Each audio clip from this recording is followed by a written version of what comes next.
السلام علیکم ورحمۃ اللہ تعالی وبرکاتہ۔ الحمد للہ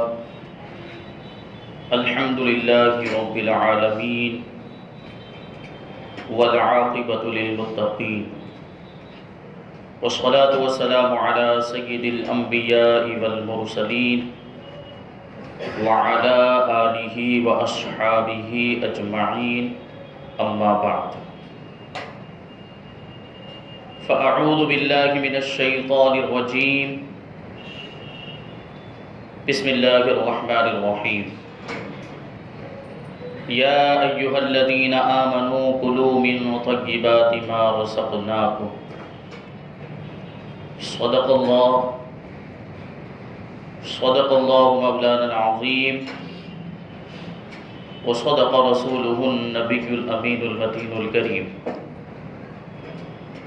ونحن على ذلك لمن الشاهدين والشاکرین والذاکرین والحامدین، والحمد للہ رب العالمین۔ آئیے ہم اور آپ سب سے پہلے حضور سرور کائنات، فخر موجودات، باعث تخلیق کائنات، احمد مجتبی محمد مصطفیٰ صلی اللہ علیہ وسلم کی بارگاہ بے کس پناہ میں جھوم جھوم کر درود و سلام کا نذرانہ عقیدت پیش کریں اور پڑھیں اللہم صلی علی سیدنا و مولانا محمد معدن الجود والکرم وآلہ الکرام وابنہ الکریم وبارک وسلم، صلاۃ و سلام علیک یا رسول اللہ صلی اللہ تعالی علیہ وسلم۔ عزیزان ملت اسلامیہ، انسان کو اللہ تبارک و تعالی نے اس طور پر پیدا کیا ہے کہ اس کو کھانے پینے کی ضرورت ہوتی ہے۔ بغیر کھائے پیے انسان زندہ نہیں رہ سکتا، اور اللہ تبارک و تعالیٰ نے اپنی قدرت سے انسان کے لیے کھانے پینے کا انتظام بھی فرمایا۔ انسان اشرف المخلوقات ہے، ساری مخلوقات میں سب سے بہتر کوئی مخلوق ہے تو وہ انسان ہے۔ اسی وجہ سے اللہ تبارک و تعالیٰ نے انسان کے لیے کچھ اصول اور کچھ قوانین بھی مقرر فرمائے۔ جیسے انسانوں میں ہی دنیا داری کے قاعدے قانون کے اعتبار سے دیکھیں تو جو شریف لوگ ہوتے ہیں، جو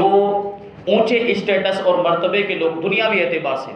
ان کے اپنے کچھ اصول و قوانین ہوتے ہیں۔ تو انسان کو اللہ تبارک و تعالیٰ نے اشرف المخلوقات بنایا، تو انسان کے لیے اللہ تبارک و تعالیٰ نے کچھ اصول و قوانین بھی مقرر فرمائے۔ کھانے پینے کی چیزیں بہت ساری ہیں، لیکن ان میں سے بعض چیزیں حلال ہیں اور بعض چیزیں حرام ہیں۔ تو اللہ تبارک و تعالیٰ نے یہ اصول مقرر فرمایا کہ کھانا پینا انسان کی بنیادی ضرورت ہے، لیکن اس کے لیے اس کو حرام کھانے کی اجازت نہیں ہے، وہ حرام چیزیں نہیں کھا سکتا۔ اللہ تبارک و تعالیٰ نے ضروری قرار دیا ہے اس بات کو کہ انسان حلال روزی حاصل کرے، حلال لقمہ کھائے۔ یہ اصول اور قانون اللہ تبارک و تعالیٰ نے مقرر فرمایا۔ اسی وجہ سے حدیث پاک کے اندر ہے، حضرت عبداللہ ابن مسعود رضی اللہ تعالیٰ عنہ سے روایت، اللہ کے رسول صلی اللہ علیہ وسلم نے ارشاد فرمایا، طلب کسب الحلال فریضۃ بعد الفریضۃ، کہ دوسری فرض باتوں کے بعد ایک اور فرض رزق حلال کمانا،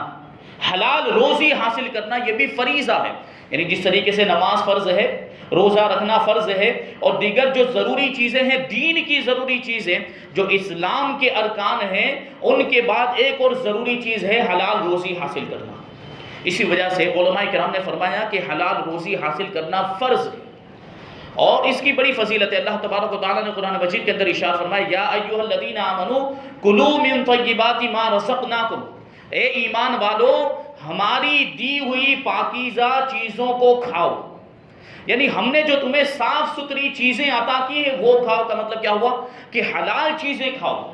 حلال رزق حاصل کرو، حلال روزی حاصل کرو اور وہ کھاؤ، تو پھر اس کی برکتیں ظاہر ہوگی۔ اللہ تبارک و تعالیٰ نے ہمیں حلال روزی کھانے کا حکم دیا۔ حدیث پاک کے اندر ہے کہ جو شخص مسلسل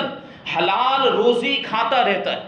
مسلسل لگاتار حلال روزی کھاتا رہتا ہے اور حرام لقمے سے اپنے آپ کو بچاتا ہے، حرام لقمے کی، حرام نوالے کی آمیزش اور ملاوٹ نہیں ہونے دیتا تو اللہ تبارک و تعالیٰ اس کے دل کو اپنے نور سے روشن فرما دیتا ہے اور اس کے دل سے حکمت کے چشمے جاری ہونے لگ جاتے ہیں۔ یہ حلال روزی کھانے کمانے کی فضیلت ہے۔ پھر دوسرے مقام پر اللہ تبارک و تعالیٰ نے اپنے نبیوں کو، اپنے رسولوں کو حکم دیا، یا ایھا الرسل کلوا من الطیبات واعملوا صالحا، اے میرے بھیجے ہوئے پیغمبروں، اے رسولوں، تم پاکیزہ چیزیں کھاؤ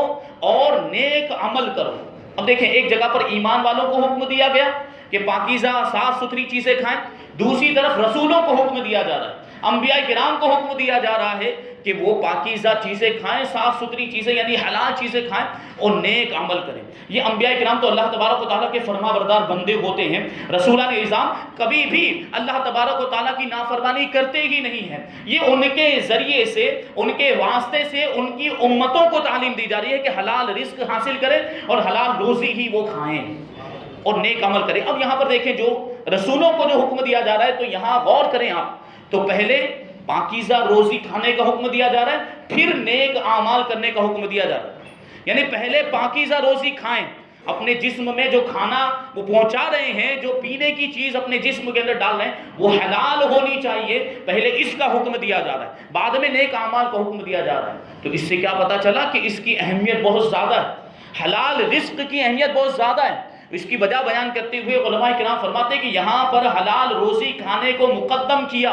اس وجہ سے کہ اگر حرام لقمہ بدن میں چلا جائے، حرام کھانا اگر جسم کے اندر چلا جائے تو عبادت میں لذت نہیں آتی، پھر عبادت میں خشوع خضوع پیدا نہیں ہوتا، بلکہ ایسی عبادتیں اور نمازیں مقبول بھی نہیں ہوتی ہیں۔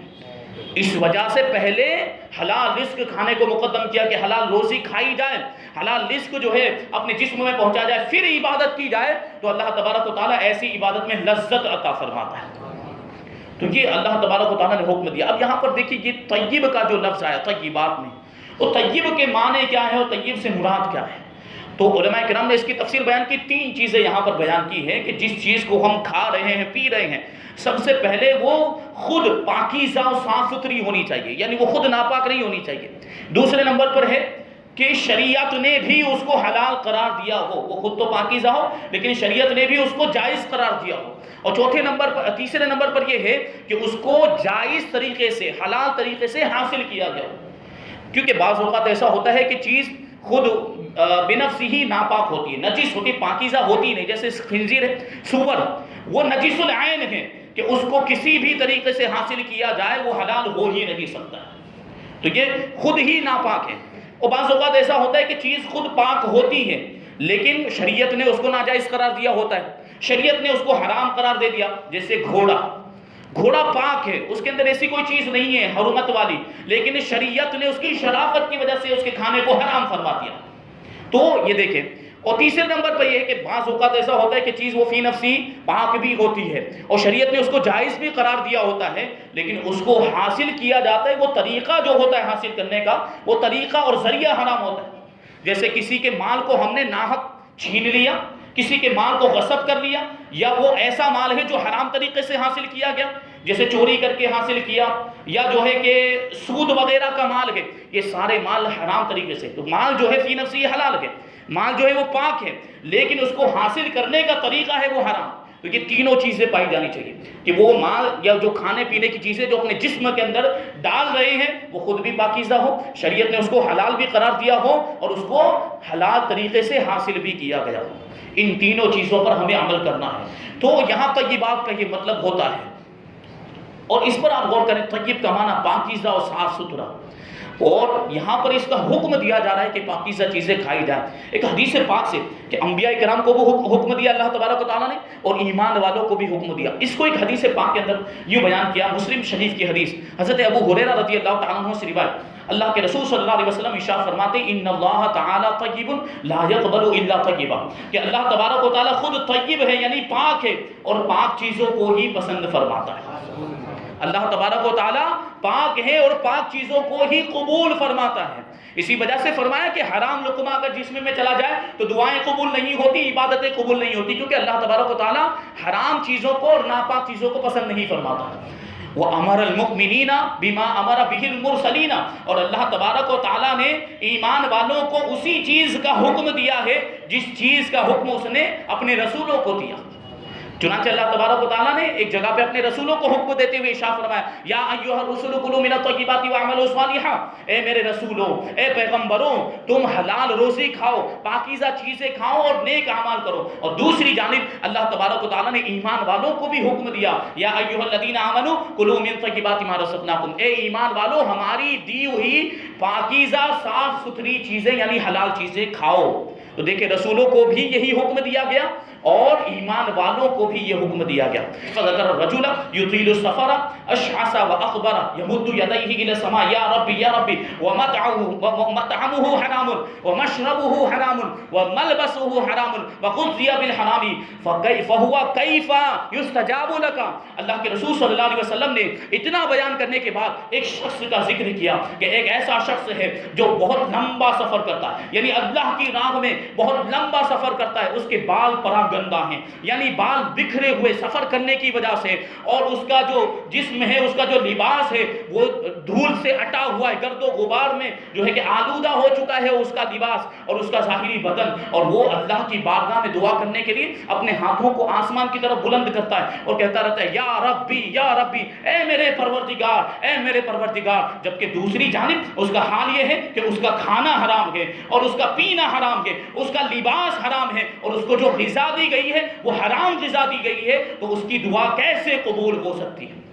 وہ 1000 بار بھی یا ربی کہتا رہے، لیکن جب کھانا پینا حلال نہیں، لباس حلال نہیں ہے، غذا حلال نہیں، تو پھر دعائیں قبول نہیں ہوتی۔ اگر ہم چاہتے ہیں آج ہم اپنے معاملات کو دیکھیں، ہماری دعائیں قبول نہیں ہوتی، بعض اوقات شکایتیں کرتے ہوئے نظر آتے ہیں کہ ہم دعا کرتے ہیں لیکن دعا قبول نہیں ہوتی ہے، تو ہم اپنے آپ پر غور کریں کہ ہم کوئی ایسی چیز تو نہیں کھا رہے ہیں جو حلال نہ ہو، ایسی بے احتیاطیوں کا شکار تو نہیں ہے ہم، تو ہم اپنے آپ پر غور کریں، اپنا محاسبہ کریں، اور اگر ہمیں کوئی ایسی چیز نظر آئے جو شرعی اعتبار سے حلال نہیں تو ہم اس سے بچیں، پھر اللہ تبارک و تعالی ہماری دعاؤں کو قبول فرمائے گا۔ یہ دیکھیں پاکیزہ چیزیں ہوتی ہیں، اور حدیث پاک میں حضرت ام المؤمنین عائشہ صدیقہ رضی اللہ تعالیٰ عنہ فرماتی کہ میں نے ایک مرتبہ اللہ کے رسول صلی اللہ علیہ وسلم کو اس طرح دعا کرتے ہوئے دیکھا۔ دیکھیں دعا کرنے کا انداز، اللہ کے رسول صلی اللہ علیہ وسلم نے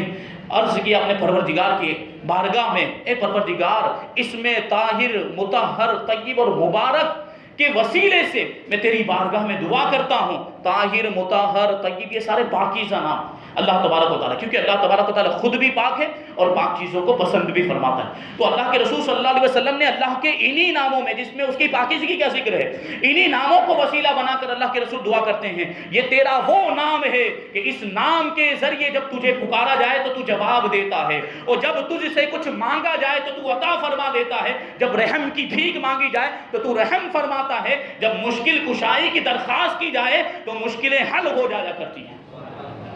تو دیکھیں اللہ تبارک و تعالیٰ پاکیزہ چیزوں کو کیسے پسند فرماتا ہے۔ اگر ان ناموں کے ذریعے سے اگر دعا کی جائے تو دعائیں قبول ہوتی ہیں، تو اگر ہم حلال رزق حاصل کریں گے، حلال روزی کمائیں گے، تو پھر اللہ تبارک و تعالیٰ کیسی برکت عطا فرمائے گا۔ تو ان باتوں پر ہمیں توجہ دینی ہے، اور حلال روزی جہاں تک ہو سکے حلال رزق کمانے کی ہمیں کوشش کرنی ہے کہ اس کی بڑی فضیلتیں ہیں۔ ایک حضرت عبداللہ ابن عباس رضی اللہ تعالیٰ عنہ سے روایت ہے کہ ایک مرتبہ حضرت سعد ابن ابی وقاص اللہ کے رسول صلی اللہ علیہ وسلم کی بارگاہ میں عرض کرتے ہیں، یا رسول اللہ میرے لیے دعا فرمائیں کہ میں مستجاب الدعوات ہو جاؤں، اللہ تبارک و تعالیٰ مجھے مستجاب الدعوات بنا دے۔ مستجاب الدعوات کا مطلب کیا ہوتا ہے؟ وہ شخص جس کی دعائیں قبول ہو جائیں، جو وہ دعا کرے وہ دعا اللہ تبارک و تعالیٰ قبول فرمائے، اسے مستجاب الدعوات کہا جاتا ہے۔ تو حضرت سعد بن ابی وقاص نے اللہ کے رسول کی بارگاہ میں عرض کیا، یا رسول اللہ دعا فرمائیں کہ اللہ تبارک و تعالیٰ مجھے مستجاب الدعوات فرما دے، بنا دے۔ تو اللہ کے رسول صلی اللہ علیہ وسلم نے ارشاد فرمایا کہ حلال رزق کو لازم کر لو، تم خود بخود مستجاب الدعوات ہو جاؤ گے۔ حلال روزی کھانا اپنے لیے لازم کر لو اور حرام سے بچو، تو تمہاری دعائیں خود بخود قبول ہوں گی۔ یہ بات ذہن میں رہنی چاہیے۔ اور ایک حدیث پاک میں اللہ کے رسول صلی اللہ علیہ وسلم نے یہاں تک ارشاد فرمایا کہ اگر کوئی شخص ایسا لباس پہن کر نماز پڑھے، ایسا کپڑا پہن کر نماز پڑھے کہ جس کی قیمت کا 10واں حصہ بھی حرام ہو، اس کی وہ نماز قبول نہیں ہوگی۔ جیسے ہم نے مثال کے طور پر 100 روپے کا کپڑا حاصل کیا، 90 روپے حلال کے لگائے ہم نے، لیکن 10 روپے حرام کے لگا دیے ہم، تو اب ایسے لباس کو پہن کر اگر ہم نماز پڑھیں گے تو ہماری وہ نماز بھی قبول نہیں ہوگی۔ اللہ اکبر، غور کرنے کا مقام ہے، ہم احتیاط نہیں کرتے، ہم بسا اوقات ایسے کاموں میں مبتلا ہو جاتے ہیں اور اس ایسے ذریعے سے ہم روزی حاصل کرنے کی کوشش کرتے ہیں جو ذریعہ حلال نہیں ہوتا، یہ مال و دولت ہاتھوں کا میل ہے۔ تو اس کو حاصل کرنے کے لیے، دنیا کو حاصل کرنے کے لیے ہمیں حرام کا ارتکاب ہرگز نہیں کرنا چاہیے، کیونکہ ہم حرام روزی کمائیں گے تو جہنم کے مستحق ہو جائیں گے۔ پھر اگر ہم جہنم سے بچنا چاہتے ہیں تو بھلے کم کمائیں، تھوڑا کمائیں، لیکن حلال طریقے سے کمائیں، تو وہ تھوڑا رزق ہوگا جو حلال طریقے سے حاصل کیا ہوگا، وہ تھوڑا ہونے کے باوجود اللہ تبارک و تعالیٰ اس میں برکتیں عطا فرمائے گا۔ علماء کرام کو آپ دیکھتے ہیں، بڑا یہ المیہ افسوس کی بات بھی ہے، اماموں کی تنخواہ اتنی زیادہ نہیں ہوتی، علماء کرام کا کوئی بہت بڑا ذریعہ معاش نہیں ہوتا، لیکن ان کی کمائی حلال ہوتی کیونکہ ان کے پاس شریعت کا علم ہوتا ہے۔ اگرچہ تھوڑا کماتے ہیں لیکن اللہ تبارک و تعالیٰ کیسی برکتیں عطا فرماتا ہے۔ ہم دیکھتے ہیں اپنی نگاہوں سے علماء کرام کو دیکھتے ہیں، ائمہ کرام کو بڑی خوشی کے ساتھ ان کی زندگی گزر رہی ہوتی ہے نعمتوں میں، اور دوسروں کے معاملات ایسے ہوتے ہیں کہ اتنا زیادہ لاکھوں کما رہے ہیں پھر بھی حیران و پریشان ہیں، اور پھر بھی برکتیں نہیں ہو رہی ہیں اور ٹینشن میں ہی رہتے ہیں ہمیشہ۔ اس کی وجہ یہی ہے کہ ہم حرام میں مبتلا ہو رہے ہیں، حلال کا ہم نے خیال چھوڑ دیا ہے۔ تو اس بات کو ذہن میں رکھنا چاہیے کہ اگر لباس بھی حرام ہے اور ایسے لباس کو ہم نے پہن کر نماز پڑھی تو نمازیں بھی قبول نہیں ہوتی۔ حضرت مقدام ابن سعد رضی اللہ تعالیٰ عنہ روایت کرتے ہیں کہ اللہ کے رسول صلی اللہ علیہ وسلم نے ارشاد فرمایا کہ اس کمائی سے بہتر کوئی کمائی نہیں، آدمی کی اس کمائی سے بہتر کوئی کمائی نہیں جو اپنے ہاتھ سے کماتا ہے، یعنی اپنی محنت سے کماتا ہے، حلال روزی کماتا ہے۔ اللہ کے نبی حضرت داؤد علیہ السلام بھی اپنے ہاتھ سے یعنی اپنی محنت سے کماتے تھے۔ اب انبیاء کرام کی دیکھیں، اور آگے حدیث مکمل ہو جائے اس کے بعد عرض کروں۔ آگے حدیث پاک میں اللہ کے رسول صلی اللہ علیہ وسلم نے ارشاد فرمایا کہ وہ اگر کوئی حرام کھاتا ہے، حرام لقمہ اپنے اندر ڈالتا ہے تو 40 دن تک اس کی دعا قبول نہیں ہوتی۔ جسم میں اگر حلال لقمہ جاتا ہے 40 دن تک دعا قبول نہیں ہوتی، اور جو گوشت حرام سے بنتا ہے، اگر حرام کمائیں گے پھر خون بنتا ہے، وہ خون سے گوشت بن جاتا ہے، تو حرام لقمے سے اگر وہ گوشت بنا ہے تو جہنم کی آگ اس کی زیادہ حقدار ہے، یعنی وہ گوشت جو حرام نوالے سے تیار ہوا ہے وہ جہنم میں جلایا جائے گا۔ ہم چاہتے ہیں کہ جہنم میں ہمیں جلایا جائے، ایک ٹکڑا بھی اگر ہمارا جہنم میں جائے اس کی تکلیف برداشت نہیں کر سکیں گے۔ انبیاء کرام کو دیکھیں، انبیاء کرام کیسے حلال روزیاں کماتے، اتنے بڑے مرتبے پر فائز، وہ دعا کرتے تو آسمان سے ان کے لیے روزی اترتی، لیکن اس کے باوجود محنت کر کے کماتے تھے انبیاء کرام۔ حضرت داؤد علیہ السلام، حضرت آدم علیہ السلام، سب سے پہلے نبی، سب سے پہلے انسان کھیتی باڑی کیا کرتے تھے۔ حضرت نوح علیہ السلام نجار یعنی بڑھئی تھے، اور حضرت ادریس علیہ السلام کپڑے سی کر اپنا گزر بسر چلایا کرتے تھے۔ حضرت ہود اور حضرت صالح علیہ السلام یہ تجارت کیا کرتے تھے، اور حضرت شعیب علیہ السلام جانوروں کے صوف یعنی جانوروں کا جو اون ہوتا ہے اور ریشم، اس کے ذریعے سے اس کو بیچ کر اپنی زندگی گزارتے تھے، زندگی بسر کرتے۔ اور حضرت موسیٰ علیہ السلام بھیڑ بکریاں چرایا کرتے تھے، اور حضرت سلیمان علیہ السلام، غور کرنے کی بات، دنیا کے بادشاہ، پوری دنیا کی سلطنت اور حکومت حضرت سلیمان کو عطا فرمائی گئی، لیکن اس کے باوجود بھی حضرت سلیمان علیہ السلام درختوں کے پتوں سے اور درختوں کی چھال سے بوریاں، پنکھے اور زنبیل وغیرہ بنا کر اپنا گزر بسر چلاتے تھے۔ دنیا کے بادشاہ تھے، چاہتے تو حکم دیتے یہ چیز حاضر کی جائے، یہ نعمت حاضر کی جائے، یہ مال لا دیا جائے، یہ دولت، لیکن ناجائز طریقے سے ان کو کمانا اور حرام رزق، وہ اللہ کے نبی تھے، وہ کبھی کر ہی نہیں سکتے تھے۔ اس لیے وہ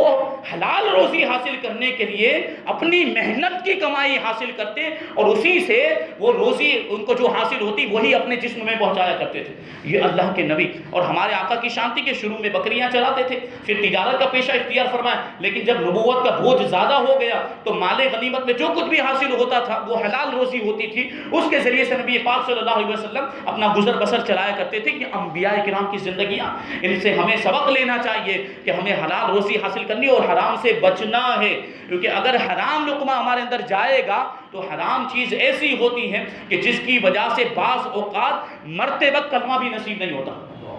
حضرت مالک بن دینار رضی اللہ تعالیٰ عنہ بیان کرتے ہیں کہ وہ ایک مرتبہ ایک شخص کی بیمار کرسی کے لیے گئے، بیمار تھا اور قریب المرد، مردے کے قریب تھا، تو حضرت مالک ابن دینار اللہ کے ولی، انہوں نے اس کو کلمے کی تلقین کی، اس کو کلمہ پڑھایا، لیکن وہ کلمہ پڑھنے کے بجائے 10-11 کرتا رہتا تھا، 10-11 اس کی زبان سے، یہی اس کی زبان سے گنتی جاری ہوتی تھی۔ تو حضرت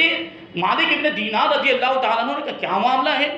میں اس کو کلمہ پڑھا رہا ہوں، یہ کلمہ نہیں پڑھتا، اس کی جگہ پہ 10-11 بول رہا ہے، معاملہ سمجھ میں نہیں آ رہا تھا۔ اس سے پوچھا گیا اس بیمار آدمی سے، تو اس نے جواب دیا کہ میرے سامنے آگ کا ایک بہت بڑا پہاڑ ہے، جب آپ مجھے کلمہ پڑھاتے ہیں میں کلمہ پڑھنے کی کوشش کرتا ہوں تو وہ آگ کا پہاڑ مجھے جلانے کے لیے لپکتا ہے، تو میں کلمہ نہیں پڑھ پاتا۔ تو حضرت مالک ابن دینار نے اس سے پوچھا کہ دنیا میں تو ایسا کیا کام کرتا تھا، کون سا ایسا عمل تھا جس کی وجہ سے کلمہ نصیب نہیں ہو رہا؟ تو اس نے کہا کہ میں ناپ تول میں کمی کیا کرتا تھا۔ یعنی تجارت کے معاملات ہوتے ہیں، جب تولا جاتا ہے، وزن کیا جاتا ہے، بعض اوقات ایسا ہوتا ہے کم کر کے گھٹا کر، یا اس میں کچھ ڈنڈی ماری جاتی ہے، اس طرح کے معاملات ہوتے ہیں۔ جو حق بنتا ہے گراہک کا اتنا نہیں دیا جاتا، کم کر کے دیا جاتا ہے، تو اس کا یہ عذاب ہے۔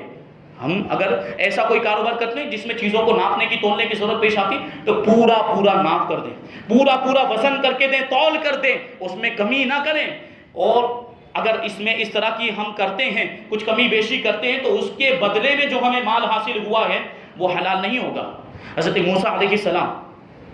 ایک مرتبہ ایک شخص کے پاس سے گزرے جو بہت زیادہ آہوزاری کر رہا تھا، گڑ گڑا کر اللہ تبارک و تعالیٰ کی بارگاہ میں دعا کر رہا تھا۔ تو اللہ تبارک و تعالیٰ کی بارگاہ میں حضرت موسیٰ علیہ السلام نے عرض کیا، پروردگار عالم، یہ اتنا گڑ گڑا کر دعا کر رہا ہے، رو کر دعا کر رہا ہے، تو اس کی دعا قبول کیوں نہیں کرتا؟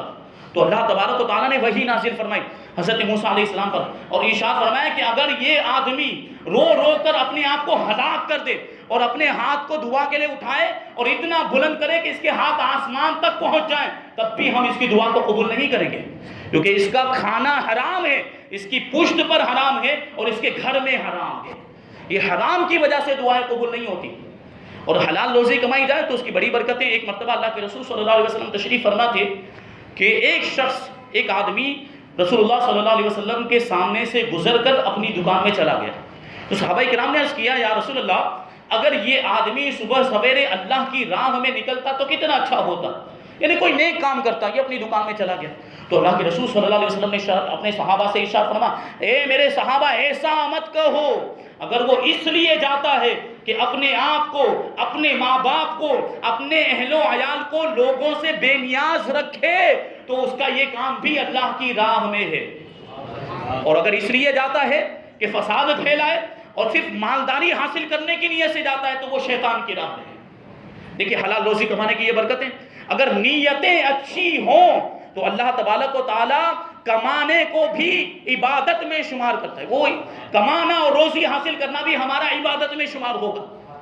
یہ چیزیں ذہن میں رکھنی چاہیے، بڑی فضیلتوں والی ہے۔ اللہ کے رسول نے ایک اور حدیث پاک کے اندر ارشاد فرمایا کہ اگر کوئی شخص حلال روزی صرف اس وجہ سے حاصل کرتا ہے کہ وہ لوگوں کا محتاج نہ ہو اور پھر اپنے پڑوسیوں کا اور اپنے رشتہ داروں کا حق ادا کرے، تو وہ قیامت کے دن اس حالت میں آئے گا کہ اس کا چہرہ 14ویں رات کے چاند کی طرح روشن ہوگا۔ یہ حلال روزی کمانے کی برکت ہے۔ اور یہ ناپ تول میں کمی جو کی جاتی ہے، اس کے تعلق سے قرآن مجید کے اندر ایک واقعہ ذکر کیا گیا کہ وہ قوم مدین کے رہنے والے، مدین ایک شہر کا نام، وہاں کے رہنے والے جو لوگ تھے بڑے آسودہ، بہت زیادہ مالدار تھے، لیکن ان کے معاملات ایسے تھے کہ وہ بت پرست تھے، شرک کیا کرتے تھے اور خرید و فروخت میں ناپ تول میں کمی کرتے تھے۔ تو ان کی طرف اللہ تبارک و تعالیٰ نے حضرت شعیب علیہ السلام کو مبعوث فرمایا تبلیغ کے لیے۔ حضرت شعیب علیہ السلام قرآن مجید میں وَإِلَىٰ مَدْيَنَ أَخَاهُمْ شُعَيْبًا کہ مدین کی طرف ہم نے ان کی قوم ہی کے حضرت شعیب کو بھیجا۔ تو انہوں نے جا کر کیا کہا؟ ان کو پہلے سب سے پہلے اللہ تبارک و تعالیٰ کی طرف عبادت کی طرف بلایا کہ اس رب کی عبادت کرو جس کے سوا کوئی معبود نہیں ہے، بت پرستی سے باز آ جاؤ، شرک سے باز آ جاؤ، وَأَوْفُوا الْمِكْيَالَ وَالْمِيزَانَ، اور یہ ناپ تول کے جو معاملات ہیں یہ پورا ناپا کرو، پورا تول کر دیا کرو، اس میں کمی بیشی مت کرو۔ وَإِنِّي أَرَاكُمْ بِخَيْرٍ وَإِنِّي أَخَافُ عَلَيْكُمْ عَذَابَ يَوْمٍ مُحِيطٍ، میں تمہیں آسودگی میں دیکھ رہا ہوں، مالداری کے معاملات ہیں، لیکن مجھے تم پر ایسے دن کے عذاب کا خوف ہے جو گھیرنے والا دن ہوگا۔ وَيَا قَوْمِ وَلَا تَنْقُصُوا الْمِكْيَالَ وَالْمِيزَانَ، جو پہلے والی آیت ہے اس میں اشارہ فرمایا کہ ناپ تول میں کمی مت کرو. اور اس کے بعد والی آیت کے اندر اللہ تبارک و تعالیٰ نے حضرت شعیب علیہ السلام کے قول کو ذکر کیا، جو انہوں نے اپنی قوم سے کہا تھا کہ پورا ناپ تول کر دیا کرو اور لوگوں کی چیزوں میں کمی مت کرو، لوگوں کی چیزیں گھٹا کر مت دو اور زمین میں فساد پھیلاتے ہوئے مت پھرو.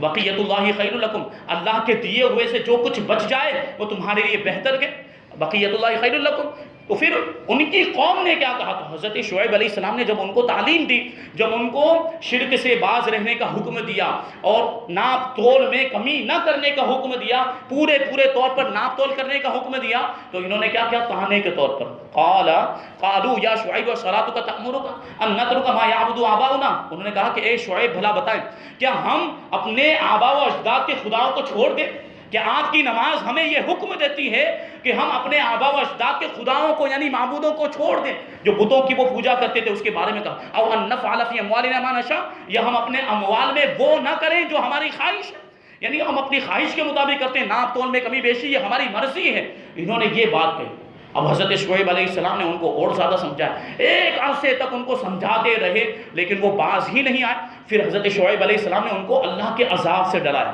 کہ بت پرستی سے، شرک سے باز آ جاؤ اور یہ ناپ تول میں جو تم کمی کرتے ہو اس سے بھی باز آ جاؤ ورنہ تم پر اللہ کا عذاب آئے گا. تو اس کے باوجود بھی وہ لوگ باز نہیں آئے اور طنز کے طور پر انہوں نے حضرت شعیب علیہ السلام سے کہا فاسقط علینا کسفا من السماء ان کنت من الصادقین، کہ اگر آپ سچے ہیں تو آسمان کا ایک ٹکڑا ہم پر گرا کے دکھا دو. عذاب کے طور پر آسمان کا ایک ٹکڑا ہم پر گرا، یہ مذاق کے طور پر انہوں نے کہا تھا. اب حضرت شعیب علیہ السلام نے دیکھا کہ یہ قوم باز آنے والی نہیں ہے تو اللہ کی بارگاہ میں دعا کی انہوں نے، ربنا افتح بیننا وبین قومنا بالحق وانت خیر الفاتحین، اے ہمارے پروردگار تو ہمارے درمیان اور ہماری قوم کے درمیان حق فیصلہ فرما دے، بے شک تو سب سے بہترین فیصلہ فرمانے والا ہے. اب یہ فیصلہ کا حضرت شعیب علیہ السلام نے دعا کی، یعنی ان پر عذاب آ جائے، یہ تباہ و برباد ہو جائے. اب جو اللہ کے نبی ہوتے ان کی دعائیں کبھی رد نہیں ہوتی. ادھر حضرت شعیب علیہ السلام نے دعا کی اور ان کی دعا قبول ہو گئی. فَكَذَّبُوهُ فَأَخَذَهُمْ عَذَابُ يَوْمِ الظُّلَّةِ إِنَّهُ كَانَ عَذَابَ يَوْمٍ عَظِيمٍ. تو انہوں نے حضرت شعیب علیہ السلام کو جھٹلایا تو ان کو یعنی ان کی قوم کو شامیانے والے دن کے عذاب نے آ لیا، اور یہ جو عذاب تھا یہ بہت بڑے دن کا عذاب تھا. انہوں نے نبی کو جھٹلایا. وہ عذاب جو شامیانے والے دن کا عذاب، اس کی تفسیر میں آیا ہے کہ ان پر سخت گرمی نافذ کر دی گئی. جہنم کا ایک دروازہ، بعض روایتوں میں کہ جہنم کا دروازہ کھول دیا گیا، بہت سخت گرمی میں، شدید گرمی میں مبتلا ہو گئے اور 7 دن تک ہوا بالکل بند ہو گئی، بہت زیادہ گرمی کا احساس. اب وہ گرمی سے بچنے کے لیے تہخانوں میں چلے گئے، تہخانوں میں جو اندر جو بھونرے ہوتے اس میں چلے گئے تو اور زیادہ گرمی لگ رہی تھی اس میں، تو اور باہر نکلے. اب تھوڑے 7 دنوں کے بعد ایک بادل آیا. ابھی لوگوں نے سوچا کہ بادل آیا سایہ ہو جائے گا، تو شامیانے والے دن کا جو عذاب تھا وہ یہ تھا. تو اب یہ سوچ کر کے سائے میں چلے جاتے ہیں، تھوڑی ٹھنڈک ملے گی، گرمی سے بچ جائیں گے. تو بادل کے سائے میں سب جمع ہو گئے. پھر اس بادل سے آگ نکلی اور اس آگ نے سب کو جلا کر راکھ کر دیا. ایسا سخت عذاب تھا حضرت شعیب علیہ السلام کی قوم پر نازل ہوا. ان کے 2 جرم تھے، 2 برائیاں تھیں. ایک تو شرک سے بڑا تو کوئی گناہ ہو ہی نہیں سکتا، اور دوسرا گناہ اور دوسرا جرم ان کا یہ تھا کہ وہ ناپ تول میں کمی کیا کرتے تھے. تو ہمیں اس بات کو ذہن میں رکھنا ہے کہ حلال روزی کمائیں اور ناپ تول کے معاملات ہوں تو پورا تول کر پورا وزن کر کے ناپ کر دیا کریں، کسی طرح کی کوئی کمی نہ کریں. بعض اوقات ایسی چالیں چلی جاتی، سازشیں کی جاتی، سامنے والے کو پتہ بھی نہیں چلتا ہے اور اس کے مال میں کمی ہو جاتی ہے. نیچے کچھ لگا دیا جاتا ہے، کوئی پتھر لگا دیا جاتا ہے. یہ اس طرح کے معاملات دیکھتے رہتے ہیں آئے دن، اور یہ ایسا جو کرتے ہیں وہ ان کا رزق حلال نہیں ہے. ان کو عبرت حاصل کرنی چاہیے ایسے واقعات سے. اور ہم اب دیکھیں ہمارے بزرگان دین کی زندگیوں سے احتیاط کے معاملات، احتیاط کے واقعات ملتے ہیں، ہمیں سبق ملتا. حضرت ابوبکر صدیق رضی اللہ تعالیٰ عنہ نے ایک مرتبہ اپنے غلام سے دودھ کا شربت لے کر پی لیا. حضرت ابوبکر صدیق نے اپنے غلام سے ایک مرتبہ دودھ کا شربت لے کر پی لیا. بعد میں پتا چلا کہ وہ حلال طریقے سے حاصل نہیں ہوا تھا. تو حضرت ابوبکر صدیق نے اپنے حلق میں انگلی ڈال کر الٹی کر دی، وہ سارا دودھ نکال کر پھینک دیا. لیکن اس کے باوجود اللہ کی بارگاہ میں عرض کرتے ہیں اے پروردگار عالم، میں تیری پناہ مانگتا ہوں اس دودھ سے جو میری رگوں میں باقی رہ گیا باہر نہ نکل سکا. یہ احتیاط کا عالم تھا بزرگان دین کا۔ حضرت فاروق اعظم کا بھی ایسا ہی واقعہ کہ ایک مرتبہ ایسا دودھ پی لیا تھا، بعد میں پتا چلا کہ حلال ذریعے سے حاصل نہیں ہوا، تو آپ نے بھی الٹی کر دی تھی اور سارا دودھ نکال دیا تھا۔ حضرت امام حسن کا واقعہ آپ کو یاد ہونا چاہیے، بچپنے میں اللہ کے رسول صلی اللہ علیہ وسلم کی بارگاہ میں آئے، صدقے کی کھجوریں رکھی ہوئی تھی، چھوٹے سے ہے، نابالغی کا عالم، ایک کھجور اٹھا کر کھا لی تو اللہ کے رسول صلی اللہ علیہ وسلم نے ارشاد فرمایا، اوہ کوہ کو، اے میرے بیٹے فوراً یہ کھجور اپنے منہ سے نکال دو، کہ جو سادات ہوتے ہیں، جو آل رسول بنو ہاشم ہوتے ہیں، ان کے لیے صدقہ اور زکوٰۃ حلال نہیں ہوتا۔ یہ دیکھیں حلال روزی کی ایسی فضیلت۔ حضرت ذوالنون مصری، یہ تقویٰ بزرگان دین کا، پرہیزگاری دیکھیں۔ حضرت ذوالنون مصری ایک مرتبہ قید خانے میں تھے، ان کو جیل میں ڈال دیا گیا۔ جو وقت کے بادشاہ ہوتے تھے، ظالم بادشاہ، یہ اللہ والوں سے جلتے تھے، کیونکہ اللہ والوں کے چاہنے والوں کی ایک مقدار، ایک بہت بڑی تعداد ہوا کرتی ہے، لوگ ان کا ایک حلقہ ہوتا ہے، تو اس کی وجہ سے ان کو خوف لاحق ہوتا ہے ان کی حکومت کے چھن جانے کا۔ اس وجہ سے ایسے اللہ کے نیک بندوں کو بعض اوقات کو قید، تو حضرت ذوالنون مصری کو قید کر دیا گیا۔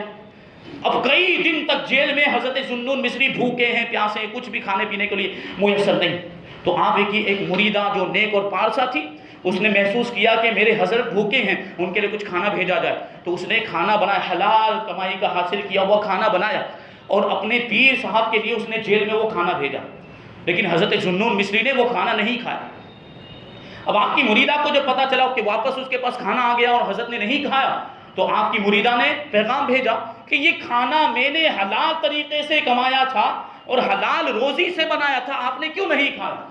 حلال ہونے کے باوجود نہیں کھایا۔ غور کرنا ہے، تقویٰ پرہیزگاری۔ تو حضرت ذوالنون مصری نے اپنی مریدہ کو جواب دیا کہ اگرچہ تم نے حلال روزی سے یہ کھانا تیار کیا تھا، یہ حلال کھانا تھا، لیکن جیل کا جو یہ نگراں ہے، جو جیلر ہے، یہ بہت بڑا ظالم ہے جو لوگوں پر ظلم کیا کرتا ہے۔ یہ کھانا مجھے اس کے ہاتھ سے حاصل ہوا ہے، میرے تک پہنچنے کا ذریعہ یہ ظالم جیلر بنا ہے، تو مجھے یہ بھی گوارا نہ ہوا کہ اگرچہ حلال کھانا ہے لیکن ظالم کے ہاتھ سے، اس کے ذریعے سے مجھے حاصل ہوا، اس لیے میں نے یہ کھانا نہیں کھایا۔ یہ اللہ والوں کا تقویٰ ہوتا ہے، یہ پرہیزگاری ہوتی ہے۔ اللہ تبارک و تعالیٰ اپنے نیک بندوں پر جو فضل فرماتا ہے، ان کو بڑے بڑے مرتبے ملتے ہیں، اس کی وجہ یہی ہوتی ہے۔ تو اگر ہم بھی چاہتے ہیں کہ اللہ تبارک و تعالیٰ ہمیں بھی دنیا اور آخرت کی برکتیں عطا فرمائے اور دنیا کی اور عبادتوں کی لذتیں ملیں، ہمیں اللہ تبارک و تعالیٰ ہماری دعاؤں کو قبول فرمائے، ہماری حاجتیں پوری ہو جائیں، ہماری ضرورتیں پوری ہو جائیں، تو ہمیں حلال روزی کا اہتمام کرنا چاہیے، احتیاط کرنی چاہیے پورے طور پر کہ کسی بھی طرح کا حرام لقمہ ہمارے بدن میں نہ جائے، جیسے کہ آپ نے ابھی ساری روایتیں سماعت کی ہیں۔ اللہ تبارک و تعالی ہم سب کو حلال روزی کمانے کی توفیق عطا فرمائے اور حرام لقمے سے بچنے کی توفیق عطا فرمائے۔ وما علینا الا البلاغ۔